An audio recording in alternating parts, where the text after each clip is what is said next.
Hello, Violet. Yeah, did you just refresh You your guys browser? But are you Banu and Alamin? Are you guys hearing me? Yes, we can hear you. Yeah, we can hear you. I also live. Yeah, because yeah, I don't know if Violet hears me because she's Yeah, let me she's call not her. responding. Yes, please. You're live on Facebook and everywhere. Yeah.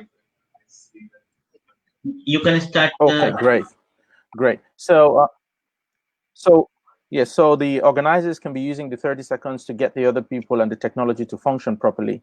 And since we're live, we can start.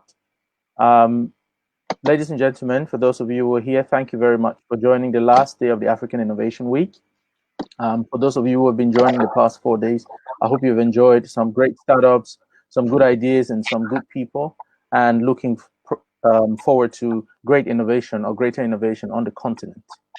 So today in particular, we're going to be focused on health tech, how the advancements in technology and information technology specifically can help boost better outcomes for health in Africa. But before we start, I want to create some kind of context into this. So anybody who has been alive for the past 20 years or 10 years, you may have heard about all the problems we have in Africa related to healthcare. The infrastructure, hospitals not maintained, people not being able to reach doctors, illiteracy, people not getting proper information, people not knowing what to do about their health, solutions that have been imported from outside the continent that do not seem to work, a tradition of receiver mentality, that is, one has been receiving healthcare dictated from outside, and that has not worked very well for the population, increasing costs and the burden of disease on people and smaller families, uneven distribution of healthcare in the rural areas contra the urban areas, lack of enabling environments from governments and institutions to better the situation for entrepreneurs to make healthcare better and more accessible and better quality. So yesterday, the 12th of November, for those who know, was World Quality Day. And there is no other aspect in the world where lack of quality or poor quality affects and has worse incomes than in healthcare. So if you go to a doctor who is not well trained and they give you a wrong diagnosis, that has an effect. Some people go to a hospital that is not clean and you can end up having an illness from a hospital and all of that. But today, we are blessed with many tools that we can use, and we will be talking together with our panelists on how we can use tools in the growing entrepreneurial spirit, the spirit of people like Bezawit and Violet and people who are making change on the continent, infrastructure changes, globalization, access to technology. How can we use all of these things to better the lives and the outcomes of health for people on the continent? So my name is Ate Ataba. I'm a pharmacist by profession. I'll be moderating a conversation for the next 1 hour. I work with a consultancy called Step Change Africa, where we help to bridge the gap by bringing investments and technology and ideas from across the world that have functioned and tailor them to meet the needs on the continent of Africa. So we help African startups that are ready get investment.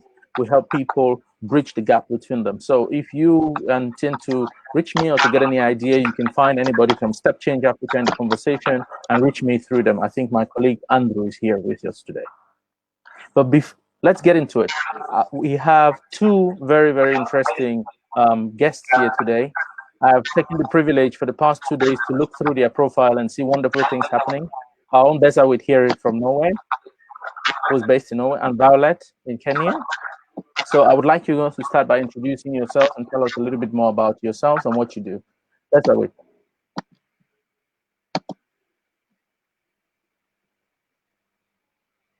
We're not hearing you.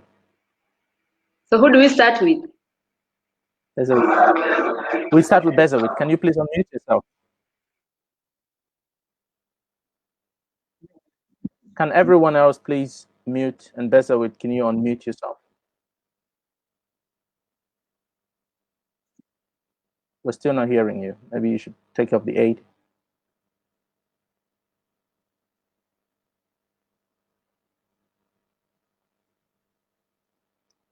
Beza, we're not hearing you. Could you just check your logging, and then one of the moderators can reach you and help. Violet, could you start maybe by introducing yourself while we wait for Violet to get to us? Beza to get to us. Hello. It's a Hello. Yeah, it's a pleasure joining this lively discussion today. So my name is Violet Mbiti, the founder of Violet Mbiti Foundation, as well as our digital platform, Adolescent and Youth Sexual Reproductive Health, which fills the gap with regards to lack of information for adolescents and youth with regard to them accessing sexual reproductive health information. Thank you. Great, thank you very much. That sounds like a very good topic. We'll dive into in a short time. Bezawit.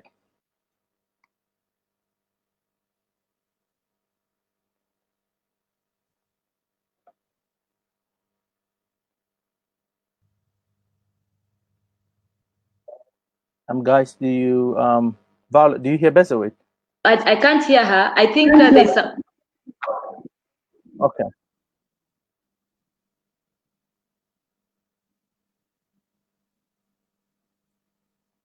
Hello? Yeah. Hello, can you hear me? Hello. Yes. Yes, we can hear you now. Welcome to the show. Thank you. Yeah. Okay, shall I introduce myself? Thank Please you. do. Okay. My name is Bezawit Sima. I'm a public health expert with PhD in global health. And I have been working in the academics and healthcare system in Ethiopia for more than 10 years. Currently, I'm working on my postdoctoral fellowship on Informed Health Choice Project, which aims to enable young children in Africa to make informed decisions regarding their health, comparing different claims and information they have access to. So mainly our overall aim is to increase the health literacy of the young population in Africa. Right. I found this African Innovation Week Health Tech section very interesting, and actually I believe that we should have a lot of such discussion to bring our ideas together to contribute to the efforts of changing the difficult healthcare situation in Africa. So thank you for having me, and I look forward to discussing this further with you. Yes, great. So it seems like we have two panelists who are focused on one almost the same area, but we are going to be touching a little bit of different areas, which I have taken an untraditional approach. I have not informed you guys about what we're going to be talking about, but all we're going to focus is human health and how technology can help different aspects of health. So the first thing I want us to discuss is the area in which you guys are working in, because, you know, first there is somebody who lacks information and somebody who has a problem, and then they go to a doctor who may be trained and not well trained, into a hospital which may not have enough equipment, and then they will get more sick, and then they have to handle the disease, and then you have all the things that come up. So in the entire value chain of healthcare, it starts with information, basically what you people are working on, because with better information, people can make proper choices, as you say. So first of all, how can technology today, or how is technology today helping to bridge the gap of illiteracy, which you just talked about, Bezawit? Yeah, that's actually a very interesting question, because when we look at health literacy, it's not just the issue of addressing those who are not in the healthcare system or who are not trained as healthcare professionals. Health literacy also concerns those who are also healthcare professionals as well. Because once you have proper health literacy, so that you have the skills of critical thinking about addressing the health needs of the community as well. And understanding the community needs also requires you to understand.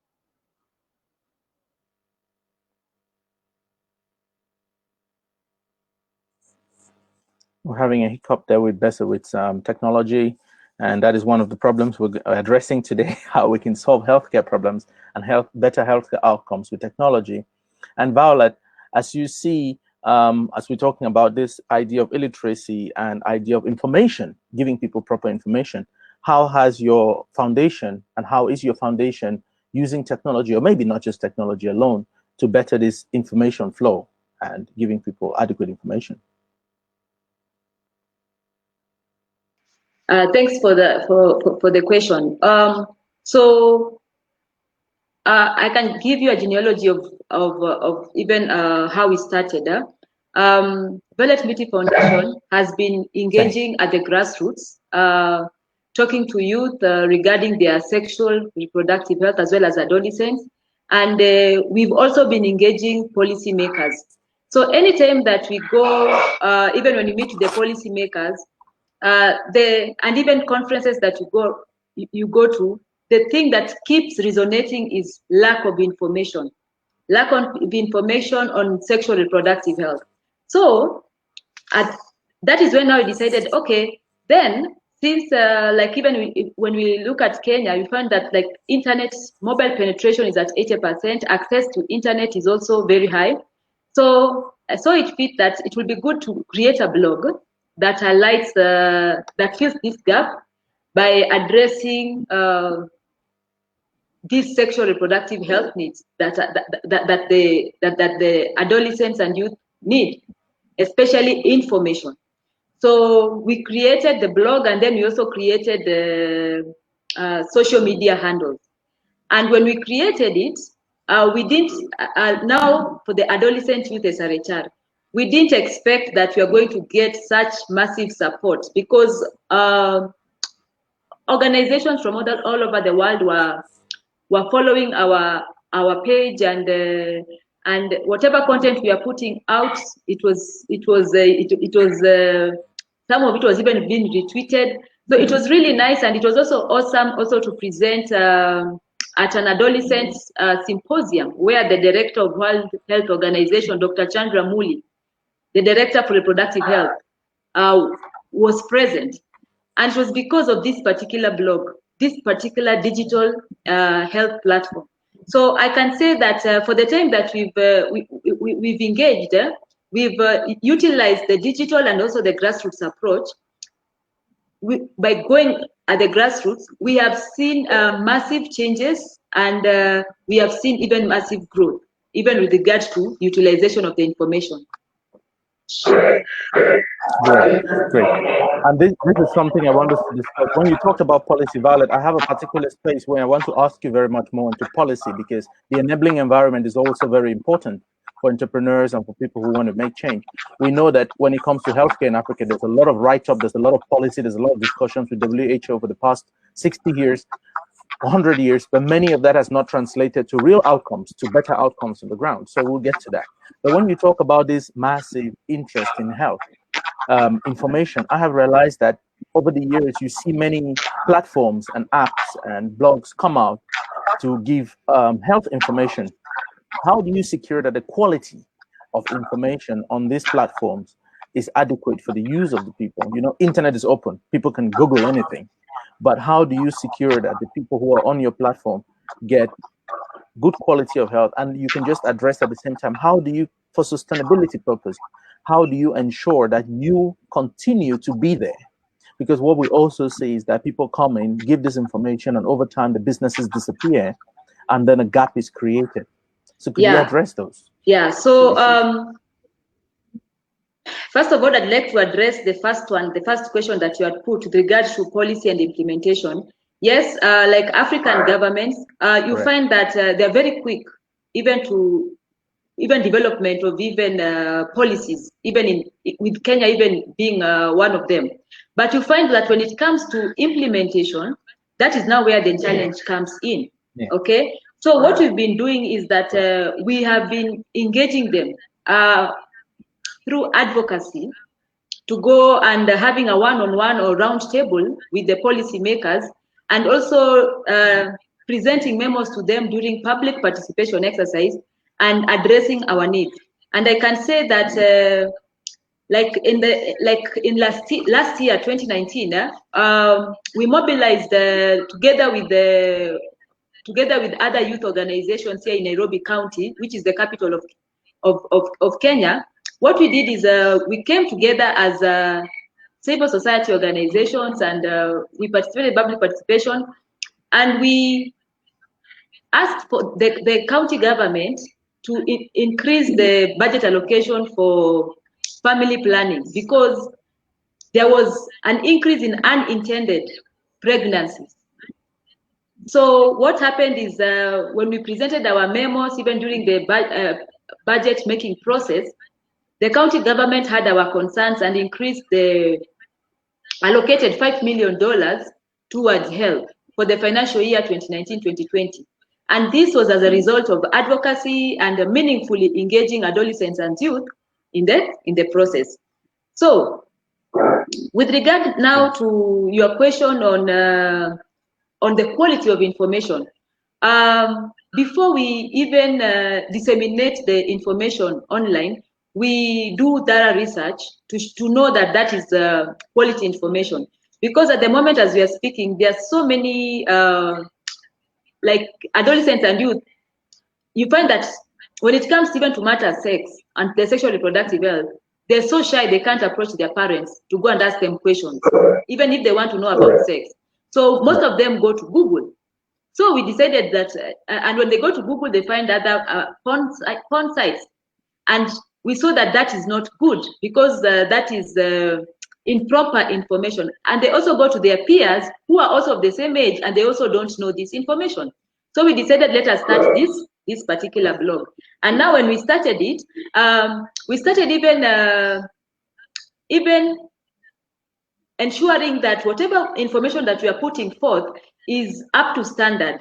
So we ensured that we are looking even at Lancet. You know, Lancet is an article, global article, that also highlights information on adolescents. Correct. And recent researches on adolescent health and their sexual and reproductive health well-being.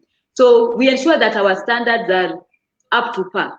And we are just so happy that because of even our work, we even got to be invited in this particular forum to speak about our innovation. And with regards to sustainability, thank you very much. And with regards to sustainability, that is the last question that you had asked. What we are doing is we are engaging writers. We have started engaging writers who will be contributing toward the blog, writers who are experienced in sexual reproductive health, so as to ensure that we have different buy-ins from all over Africa. Thank you. Great. Bezawik is back with us. Bezawik, thank you. You were commenting before about education and accessibility, and we went a little bit further to talk about the quality of education, and you've been listening to what Violet is saying. So if you just want to step in, continue from where you were, if you remember, or just get in to talk about the quality of, because there's one thing having people who do not have access to information. Now with information technology, people are broad and open to the entire world. How do we ensure that the education is, the information is correct, but also fit for purpose? You're still muted, Bezawik.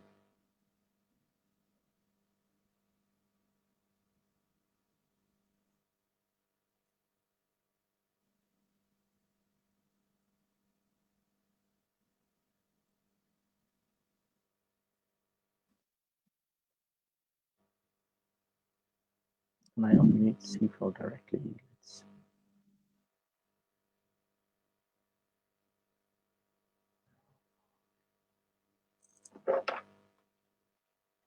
Bezawik, do you hear me?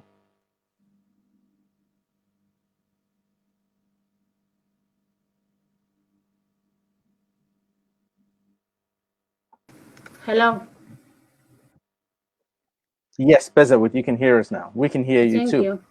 So I was trying to say that when you talk about quality and information that's context sensitive, for an information to be accepted and adopted by a community, it needs to involve the community in its development.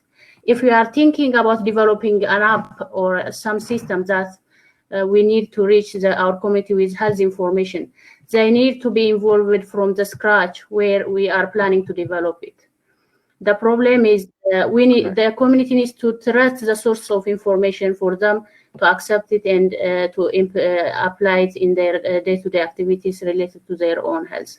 So right now what we are trying to do is, for example, in our project, we are trying to develop, produce a podcast for the community regarding health information in any aspects that could help them choose appropriate information. At the same time, we are developing some digital information for the healthcare system and for the school environment, which could feed up together so that all could have the same understanding. So intercommunication could be easier.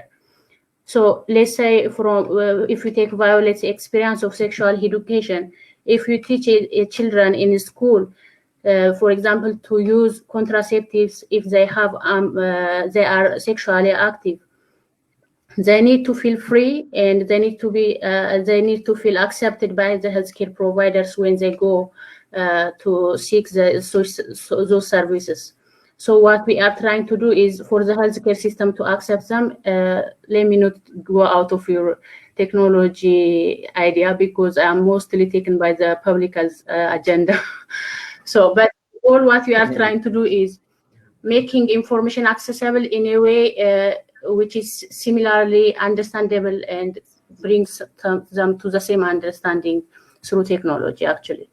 When we see policy in Africa, for example, if we see Ethiopia in sexual and reproductive education and rights, Ethiopia has adopted, for example, comprehensive sexuality education, which is a digital education system. All the information are computer-based, and they have this system that high school students can go and look for those information and apply them.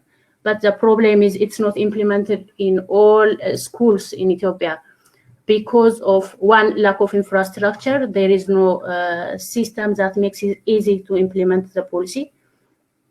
No digital technology which is in all schools which could make it easier to use. For example, innovators and entrepreneurs could see this as an opportunity to develop an app which could help young generations to search for information that they need when they are concerned about their sexual and reproductive health issues. Yeah. Yes. So I want to comment on something. I want to ask the two of you a very important question. We have all this academic discussion we're having, but let's go back to the context of the rural areas. People's traditional beliefs, mothers educating their children. Although you get access to them when they're in school, maybe they're 15 and they're 20 when they're sexually active, but they have been trained for the first 10, 15 years by people who have a different conception. Now, we're not going to take away people's culture, but how do we bridge? What is there a way to get to the parents?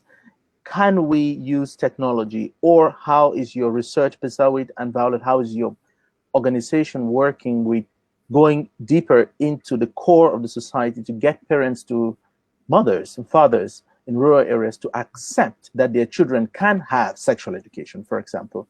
And of course, you talk about healthcare workers being ready to accept these children when they come. If these healthcare workers are also part of the society and also parents and have a cultural unacceptance for sexual activity among youth, how do you bridge that gap? How do you do that? yeah, can I come in? Please. So in this regard, it's a very important question, and that's actually exactly what we are trying to figure out in Ethiopia right now. Health choice project. So the point is the problem of conflicting information, and the decision making is mainly on the parents. So most health needs are decided by parents for the young generation in Africa or elsewhere. So if a child is sick, it's the parent who will take system, and that's how usually decisions are made, which medicines they will take, when they have to go, when they should spend some money on the needs of the young generation, on their health needs. So when it comes to sexual and reproductive health, education and rights, there is a culture in Africa that sexual activity should not be initiated before marriage. It's like it's a taboo to An unwritten rule. Yes. Yeah. So it's a culture that we are told we should not be active sexually before marriage. But the truth is not that. A lot of unintended pregnancies are happening, sexual illnesses or infections are happening, and HIV is there in a lot in the young generation. This is mainly because even if the young generation is informed, really decide on using the sexual and reproductive health services because there is a barrier, cultural barrier, that's keeping them from seeking this healthcare system and using it properly whenever they need it. So what we are trying to do is there an issue of affordability too, that they cannot afford because, as you said, their parents pay for them? When it comes to sexual and reproductive health, most African countries are supported by international donors organizations to provide these sexual and reproductive needs. If you see condoms, if you see birth control, it's free of charge in healthcare facilities to use by this young generation. The problem is a barrier of culture and a barrier of miscommunication or barrier of communication between the parents, the healthcare system, and even those who are teaching sexual and reproductive health agendas. For if you take schools, the teachers are mainly focused on abstinence-only approach when they teach their children about sexual and reproductive health. This is actually because of the cultural influence on the teachers while they teach sexual and reproductive health issues. So this is a barrier which is influencing the healthcare system, the teachers who are addressing sexual and reproductive health issues, and also the parents. So what we are trying to do is networks of parents, networks of teachers who are teaching sexual and reproductive health issues, so that we gather to identify gaps or barrier communication within these three big stakeholders, so that we can come up with a solution to bring this discussion out, so that the users can freely decide their own sexual and reproductive needs. So yes, okay, thank you. Violet, could you jump in there and give us your ideas about what we just asked? So in addition to what Bezawit has said, yeah, even here in Kenya, what is and also even all over Africa, you find that the best approach is utilization of multi-stakeholders, bringing various stakeholders together so that we can address that particular issue.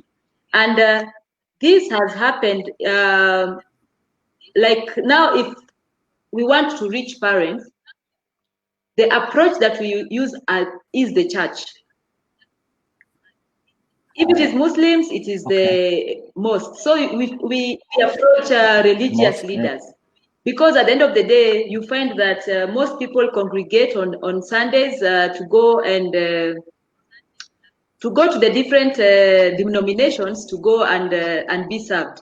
So we've been using religious leaders to get their buy-in. So you find that even as Violet Mbiti Foundation, even some of the areas, the venues that we've been going to share this information is through the church. And we even get like even like 100 adolescents at the same place together with their parents. Okay, so that approach is the church. But the other thing is that we have also found that it is crucial to also engage community elders. For example, like you see, like here in Kenya, there is the Maasai community. The Maasais are a strongly knit community and they conserve their culture, but you find that FGM is very rampant there, and even any mention of sexual reproductive health is people talk in whispers, okay? But what we've been doing is we've also been engaging now the community elders, all right? Because the people listen more to the community elders because they are the decision makers. And even when going on the ground to go and disseminate this information, to adolescents and also youth and also parents, we found that also a best approach is also to incorporate healthcare workers, because you find that when we go and disseminate, you find that they listen more to a nurse when a nurse when a nurse or a doctor tells them that, you know, this sexual information is very important. You need to do this and do this for your child. Okay, so you find that parents are more receptive, and you also find that even adolescents themselves and youth, they are more receptive to the information when it comes even to a healthcare from a healthcare worker. So the other thing I'd also like to address is you see, like Kenya was a lower is now a lower middle income country. So before it was in the lowest rank. So you found that international donors were coming in to donate even money for condoms, for sexual reproductive health, for commodities, family planning. So you find that a national government is dependent fully on international donors. But now you see, for example, like Kenya, that now is now a lower middle income country, the donors are pulling out. And they are saying that since your economy has improved, you as a country, you need to innovate to generate more income for your country. And Kenya is one of them. So there are countries in Africa who are benefiting from international donors, but there are other countries whose economy has improved and the donors are withdrawing. So now this brings a challenge even to availability of these family or health supplies at the various public health hospitals. Yes, Violet, I need to just say a statement about that particular issue, because this is the reason we have all of this African Innovation Week and these events, the many of them going on across the continent. How do we transit as a continent from having sentences and statements in, I mean, your healthcare, your electricity, the basic needs of your life? Anybody who donates that to you controls your outcome. Can we actually create a better outcome? Professor, with your researcher, can you create a better health outcome for people if the outcome is controlled and donated by the people who receive the outcome? And would it be specific enough for the people? I mean, we have seen traditionally for the past years, many years, that we've become so dependent on this model of our healthcare in Africa being given for free by countries who actually citizens pay for their own healthcare.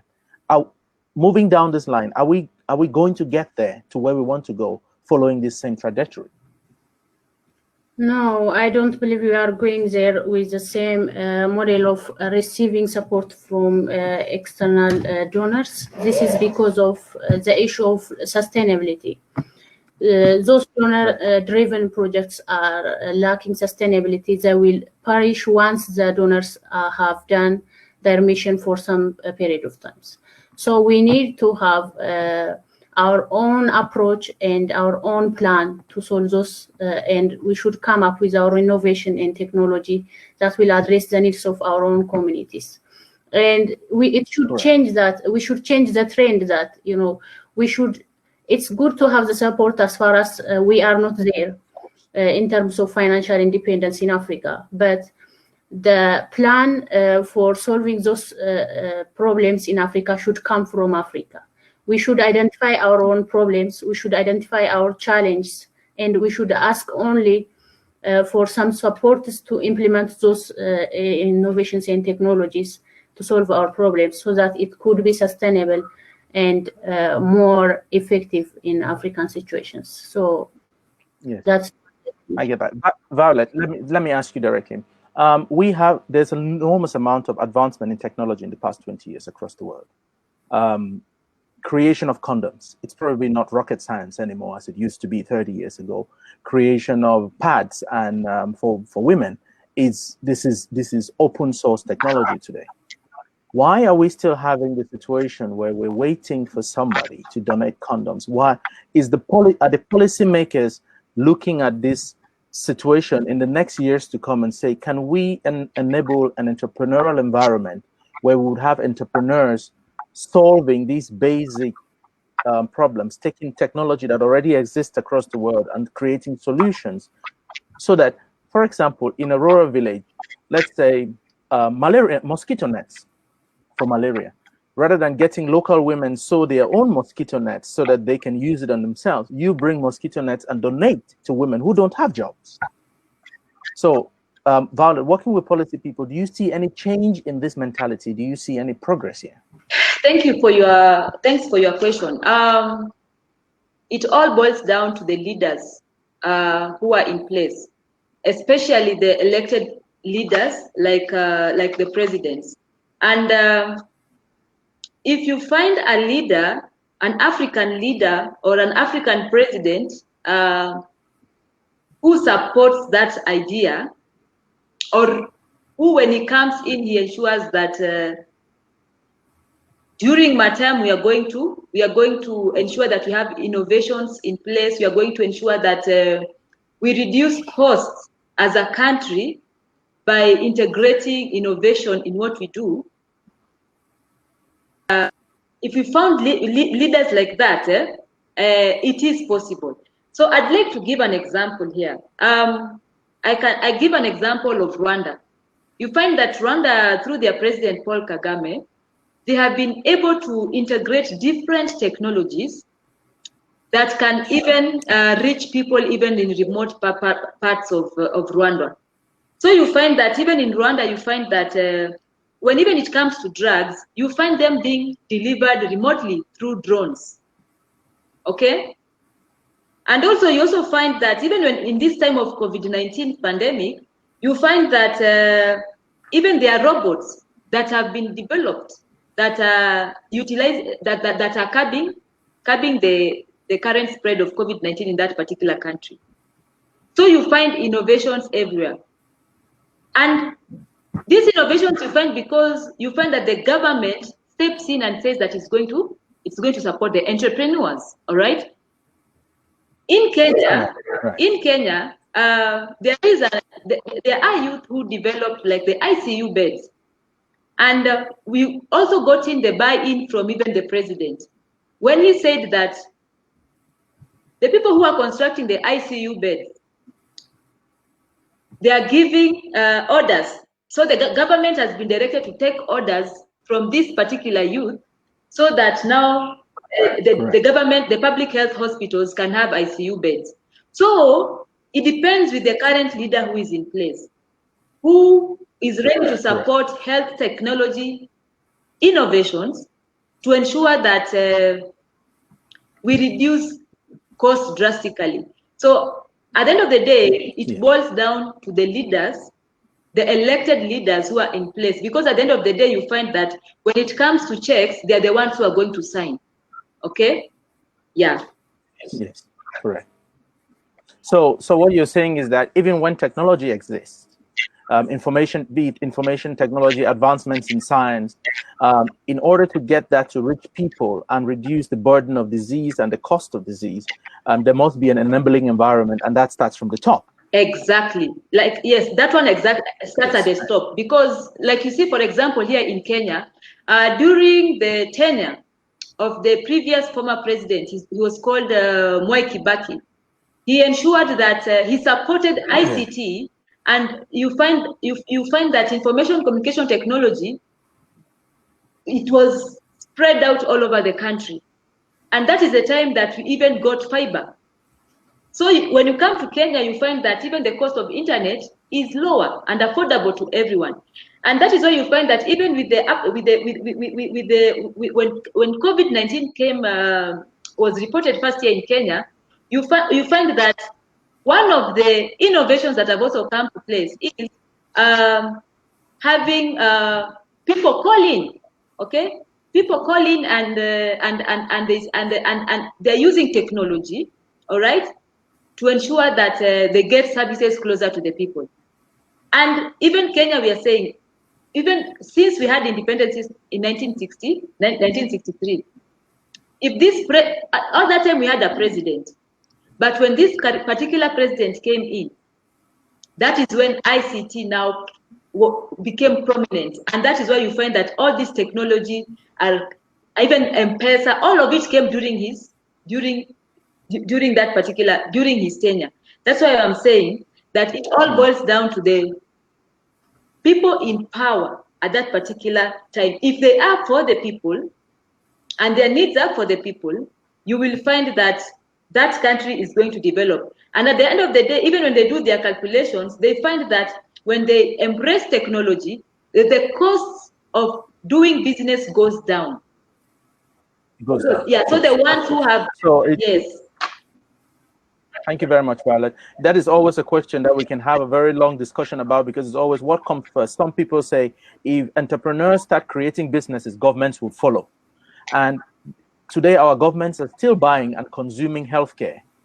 Even if healthcare is free, it comes from some company somewhere across the world.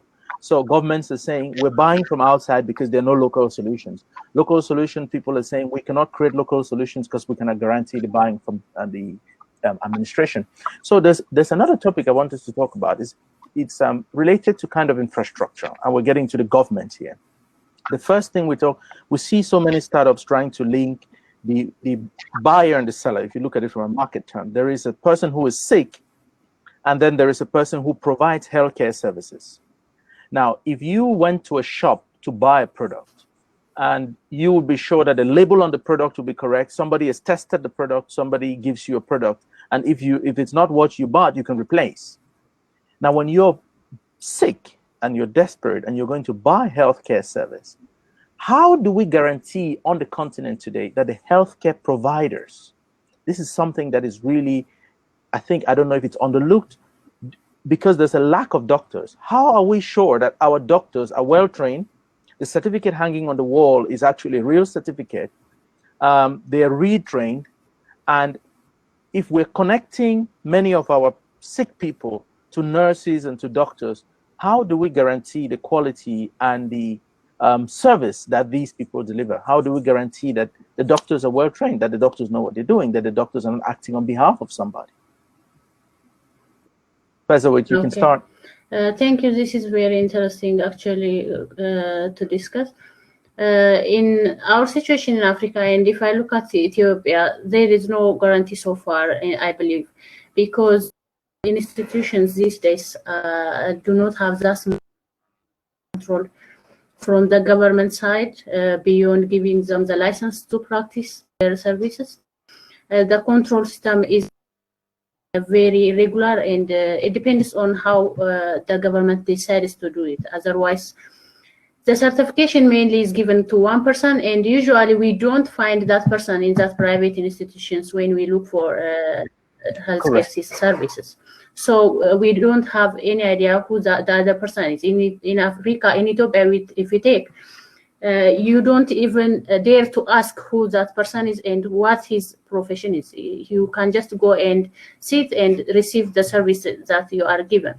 So this needs special attention right now due to the increasing number of resistance, which is mainly due to misprescription that's not required for the patients. And so that results in misuse of antibiotics in Africa, and we are seeing the trends of, antibiotics are becoming very resistant to most of the bacteria commonly face. So Violet, what is your experience with this situation of the quality of the healthcare providers? So you find that there are associations that have been put in place by the government, and also you see, like here in Kenya, there is an association where you find all doctors who are there, and it's called the KMPDU, Kenya Medical Practitioners Dentist Union. So they're the ones who see whether if there is any misbehavior by any of those health workers, that is where they report to. And there are also other unions that have been formed by the various health workers. So they're the ones who follow up on them.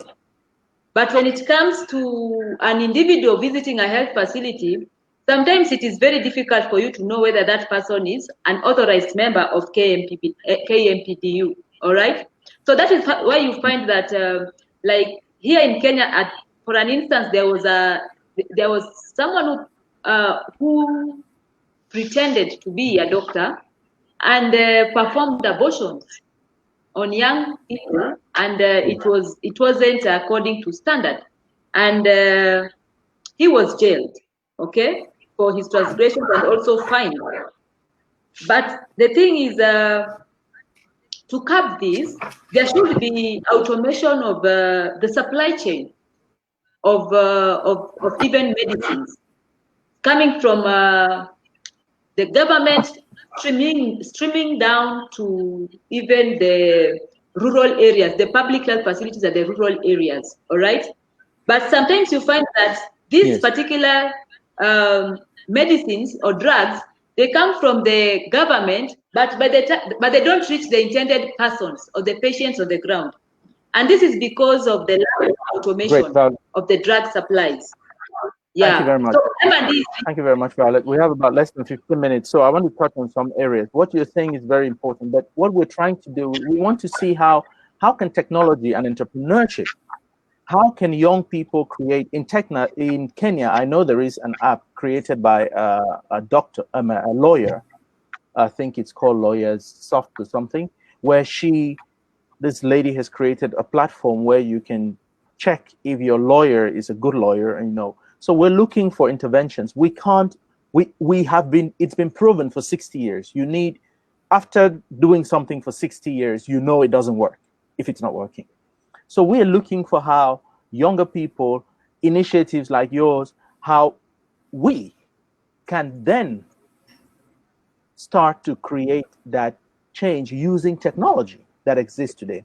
How can we say this doctor is trained, this doctor is retrained? How can patients be able to choose which doctor they go to based on the information they have? Because it's easy to connect patients to doctors on online platform. Even worse, because you can't see them. So how do you guarantee that? So this is also an opportunity for innovation, as Beza would mention, an opportunity for to create some kind of technological innovation. Because if you look at the entire value chain, as you called it, of healthcare, if you cannot trust the laboratory that takes the tests, analysis from the doctor, you cannot trust the results. If you cannot trust the doctor who gives the diagnosis, and you cannot trust the diagnosis that is given, you cannot trust the medicine that you get from the doctor. I mean, if there is trust, and then on top of that there is corruption, on top of that there is everything else, you basically doesn't help if you connect the patient to the doctor on an online platform. So these infrastructural gaps open also for enormous amount of entrepreneurial opportunities using technology. And that's actually something that is important for us to notice for our people. Yes. And one thing I want to also address is that distribution of health. So we have healthcare. We know that if you go to a city in an African country, you get a different kind of health care. You get, maybe doctors are there, maybe there are people who can pay, and then getting out to the rural areas.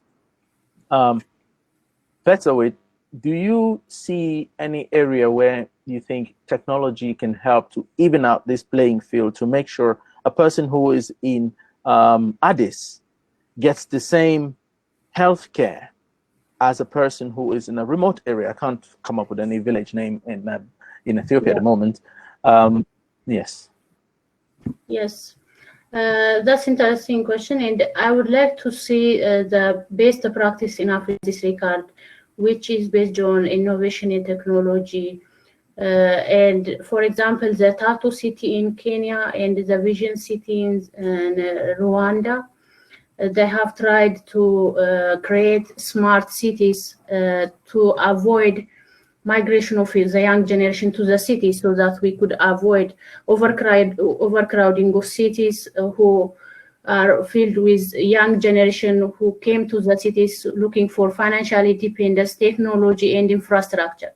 So this is actually something that all Africans could think about, and innovators and entrepreneurs could focus on, creating smart cities which have the healthcare system, the technologies, and the infrastructures that young people could explore their potential without migrating to the cities looking for even, let's say, the healthcare system. We can look at this. These cities, if you are aware of them, they have technologies and healthcare facilities which have the standard healthcare and quality healthcare system in their capacity, so that people will not travel to big cities to look for this advanced healthcare in needs. So this is, I just want to mention that focusing on developing the rural settings to avoid the people migrating to the big cities and resulting in overcrowding is very important through innovation and technology. So this is how we can avoid the health inequalities in rural and urban areas. We should make it accessible in those settings so that there could not be a gap. There could not be a gap between rural and urban city areas. So I just think, since this is an innovation and entrepreneurship platform, that focusing on creating smart cities are a ways to address multiple challenges in Africa. Yeah, and Violet, you talked about enabling environment, about the governments enabling this. This is also something about smart cities. Many of these smart cities are ginormous investments, but we still need to see smart cities that are not based on physical infrastructure and building skyscrapers. They're just smart cities that are like technological hubs that make it easy for people to connect and get access. Do you, Violet, see any change and willingness in the governments to narrow out this playing field, to say, we're creating interventions in Nairobi, how do we get it to reach the local? Is this an active thing, or does it just start in Nairobi and then by itself people take it out to the urban areas, or to the rural areas? Sorry. Yes, I can say that that governments, some African governments are embracing technology.